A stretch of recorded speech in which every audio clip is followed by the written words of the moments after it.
today.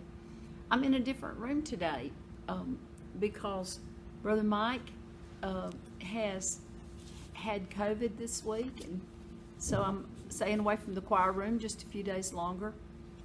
But I'm in the jam room where I've never been before, only to the door, and so it's interesting in here. It's where the kids have their children's worship. We are starting a new study today, and we're going to start in the book of 1 Kings. 1 Kings is in the Old Testament.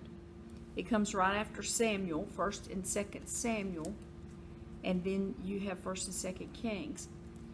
You'll also find that a lot of the things that are mentioned in 1st and 2nd Kings are also mentioned in 1st and 2nd Chronicles.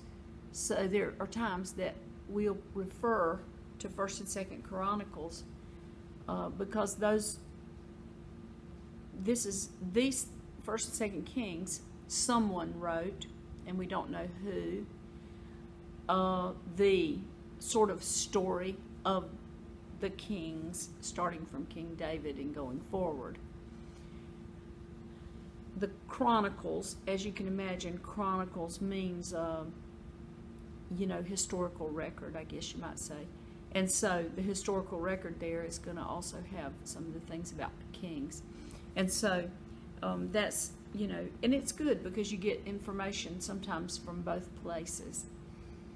So we're at the beginning of 1 Kings is when King David dies and Solomon is named as king in his place. And there was some, controversy there where King Solomon's brother tried to take over and actually named himself king, Adonijah, and sacrificed sheep and oxen and had his friends to proclaim him as king, and he was trying to take over the kingdom. But in the end of it, and you can read in these first 3 chapters or first 2 chapters how that played out, and there's it's a lot of details, but ultimately Solomon was declared king. And so at the very beginning then of chapter 3 is kind of where we're going to start out and go from there for today's lesson. So I think I will go ahead and read verses 1, 2, and 3 of chapter 3, even though those are not included in the lesson. Then Solomon, so after the kingdom was established in Solomon's hands, then Solomon formed a marriage alliance with Pharaoh, king of Egypt, and took Pharaoh's daughter and brought her to the city of David until he had finished building his own house and the house of the Lord and the wall around Jerusalem. The people were still sacrificing on the high places because there was no house built for the name of the Lord until those days. Now Solomon loved the Lord, walking in the statutes of his father David, except he sacrificed and burned incense on the high places. So the high places were like places that they went and did sacrifices that were not the tabernacle. They were still worshiping God in a tent at this time because the temple had not been built, and of course Solomon is going to be the one to build the temple. So in addition to the tent or the tabernacle, some people were going out then and sacrificing on these other high places, and these places were probably places where sacrifices had been made for a long time, maybe not necessarily to God. It could have been historically sacrifices to the spirits and that kind of thing, like animism. And so, but it was a common thing at this time that people would do this. And so Solomon also would do this. Now we're going to start in our lesson. In verse 4 and 5, the king went to Gibeon to sacrifice there, for that was the great high place. Solomon offered 1,000 burnt offerings on that altar. In Gibeon, the Lord appeared to Solomon in a dream at night, and God said, "Ask what you wish me to give you." Okay, so Solomon, is getting started. He goes out to this high place that he's used to going to, and he sacrifices 1,000 burnt offerings. That's just amazing to me. I mean, it might not have been 1,000 cows. It could have been cows, sheep, and whatever, but 1,000 animals were slain for this event of him being the king and kind of, his kickoff, I guess you might say. And so that night then, or one of the nights while he was there, he's probably there for more than one night, because you can imagine, I don't know how easy it would be to slaughter 1,000 animals by hand in one day, so it may have been a week-long event, who knows. So, at any rate, at night then, God says to him in a dream, "Ask what you wish me to give you." And so, apparently, Solomon's heart and his conduct had pleased the Lord. The Lord saw Solomon doing the things that he wanted him to do in establishing himself. And so he comes to him then in this dream and says, "What do you want me to give you?" Okay, now let's go on to the next verse, which is verse 6. Then Solomon said, this is still in the dream, "You have shown great loving kindness to your servant David, my father, according as he walked before you in truth and righteousness and uprightness of heart toward you. And you have reserved for him this great loving kindness, that you have given him a son to sit on his throne, as it is this day." So Solomon starts off by, just talking about his father David, how David walked before God in truth and righteousness and uprightness of heart. And so Solomon is recognizing that because David did that, God has blessed him to give him a son to follow after him and sit on the throne. And so, this first verse, then verse 6, is just kind of Solomon acknowledging all of that. And I think it's further proof, if you will, that Solomon had the intention of respecting God in that way also, because he obviously respected his father and the way that his father had lived. Now let's go to verses 7 and 8. Here's where he begins to talk about himself. "Now, O Lord, my God, you have made your servant king in place of my father David. Yet I am but a little child. I do not know how to go out or come in. Your servant is in the midst of your people, which you have chosen, a great people who are too many to be numbered or counted." Okay, so Solomon is just laying it out there, isn't he? He says, the job that I've got is overwhelming, I guess you might say, because I'm in the midst of all these people, the people that you have chosen, and I don't even know how to go out and come in. In other words, I'm just, not sure of what to do. And then he says, "I am but a little child." So he was young, and we might be able to look back and see how old he was at this time, but he was young, and knew that he was inexperienced and didn't quite know how to get started.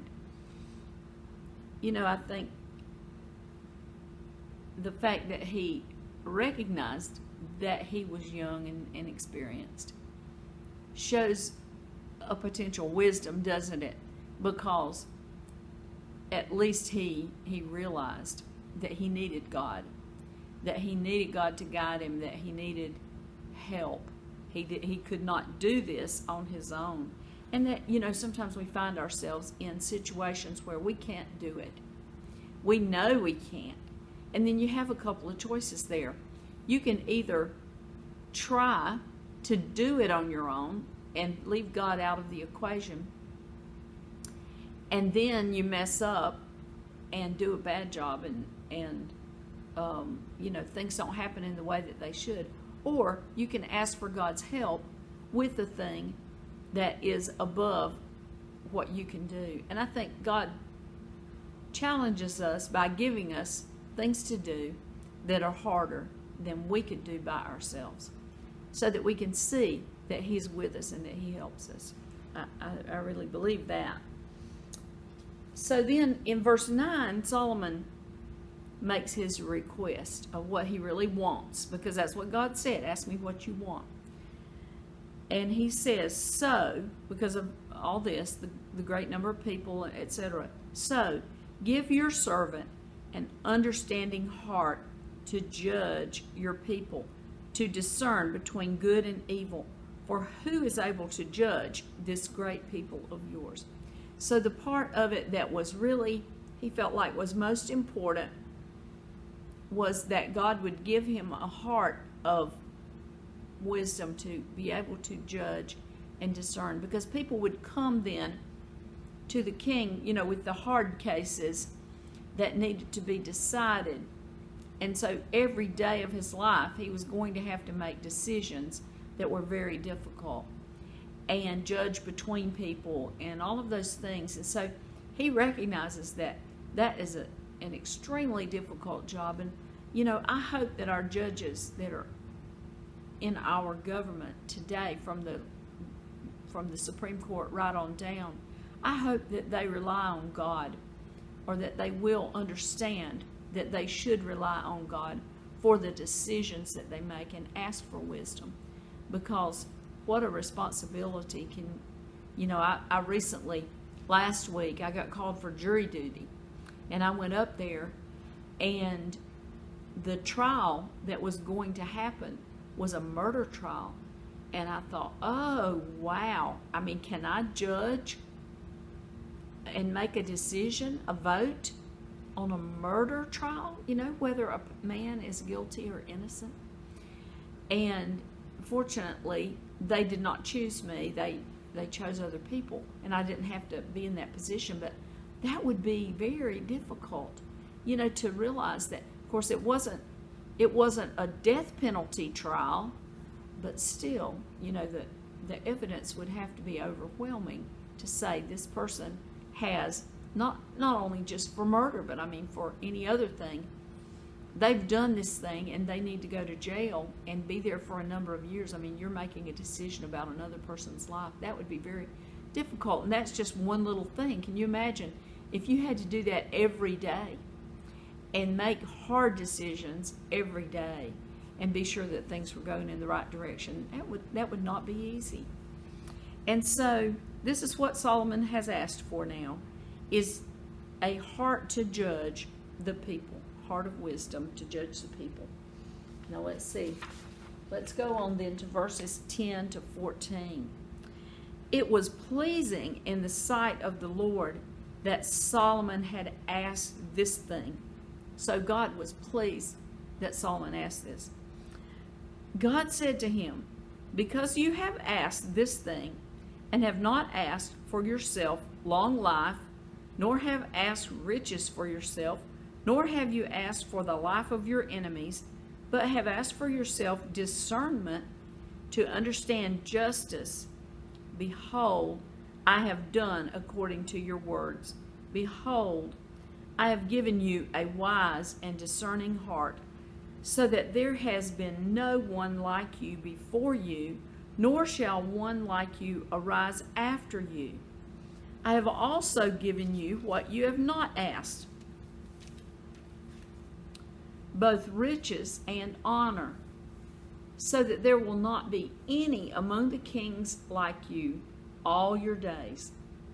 If you walk in my ways, keeping my statutes and commandments as your father David walked, then I will prolong your days. Okay, so God was pleased with Solomon's request. And he mentions three things that Solomon did not ask for. God said, you did not ask for yourself long life, which you can imagine that might have been a thing that you asked God for. Let me be the king for a long time. Let me live a long time. Nor have you asked riches for yourself. Let me be a very rich king. Nor have you asked for the life of your enemies. Now, the life of your enemies would be in regard to those out there that might want to depose King Solomon and be the king themselves. Might want to have a coup or overthrow or whatever. So he didn't ask for any of those things. And God says, because you've not asked for these things, but you asked for a discerning heart so that you could understand justice. Behold, I have done according to your words. Okay, now God says, behold. When that word comes in, behold, that means, pay attention then. This is the thing. This is a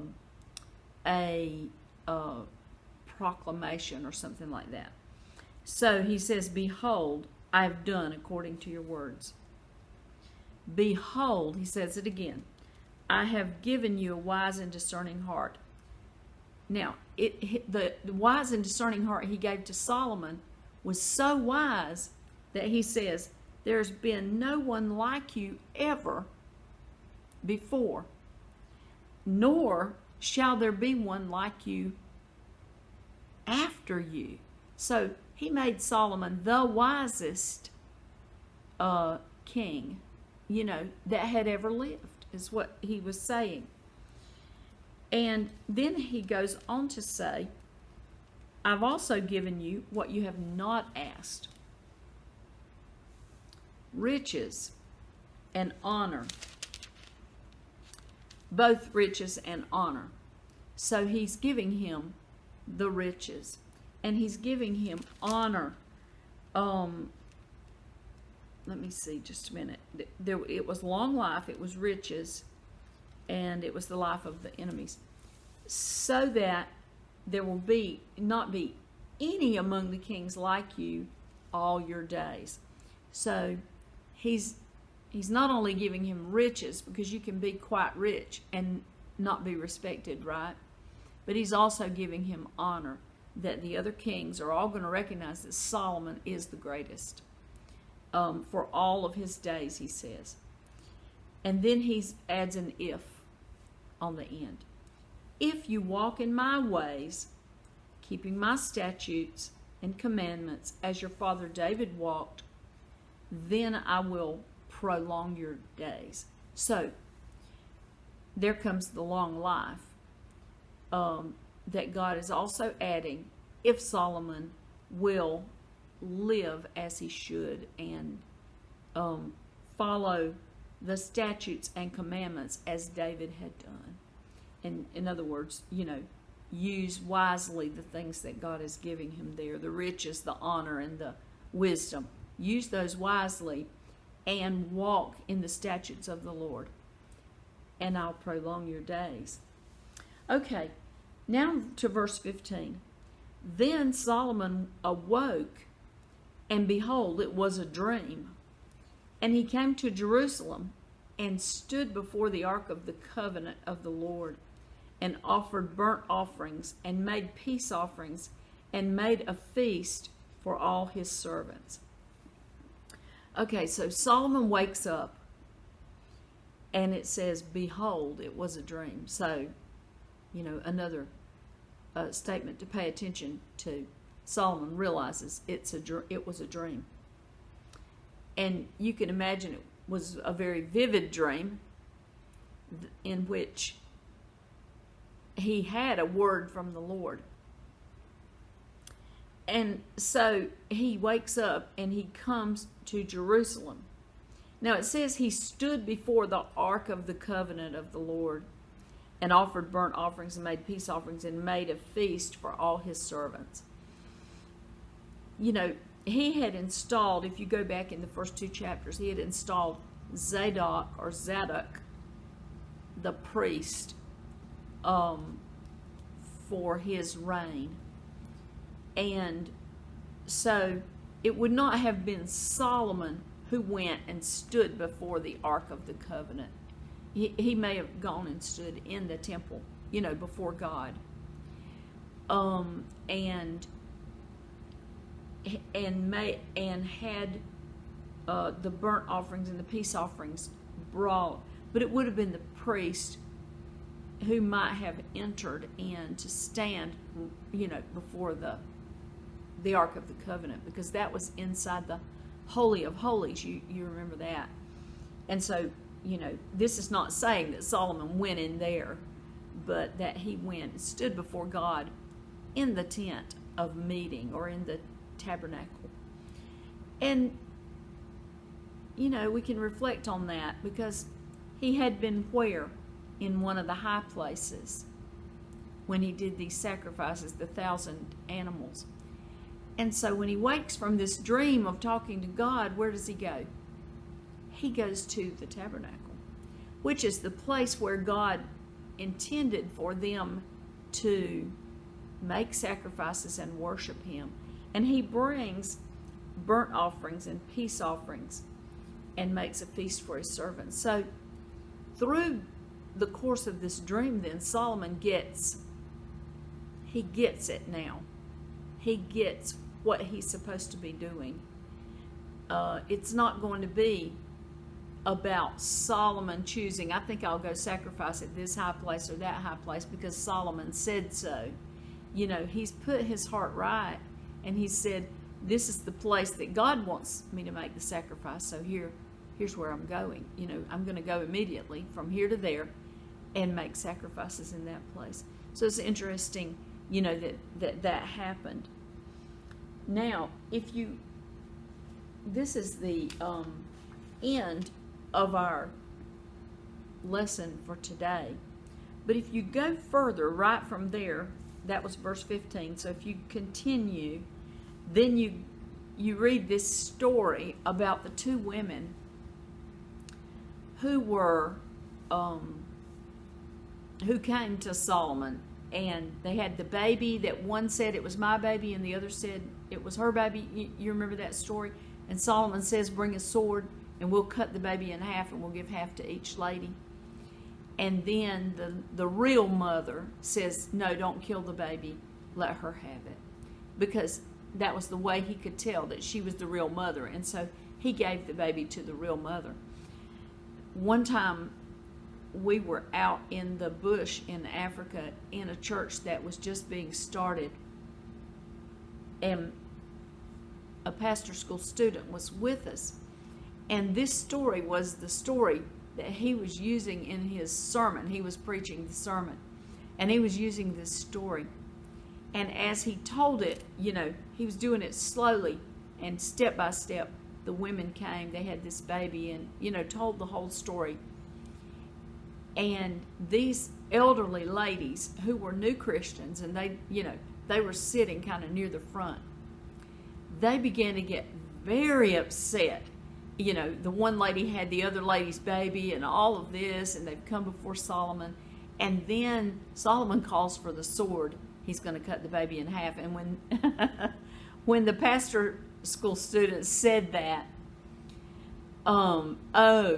they just couldn't believe that was about to happen. It was like a drama on TV or something. They were just like, oh, they just shouted out, I remember it so well. And And, so then they were very happy, of course, with the outcome. I think they even clapped, So I don't know how often Brother Derwin gets applause during his sermon, but he might try to bring out this story and see if it works.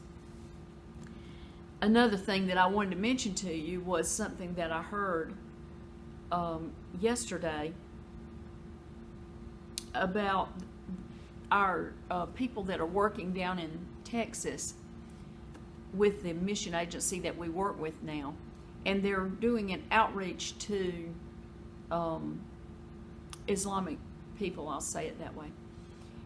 And they had a lady this past week, I think, that came, and she started asking questions. She wanted to come and learn English, and she started asking questions.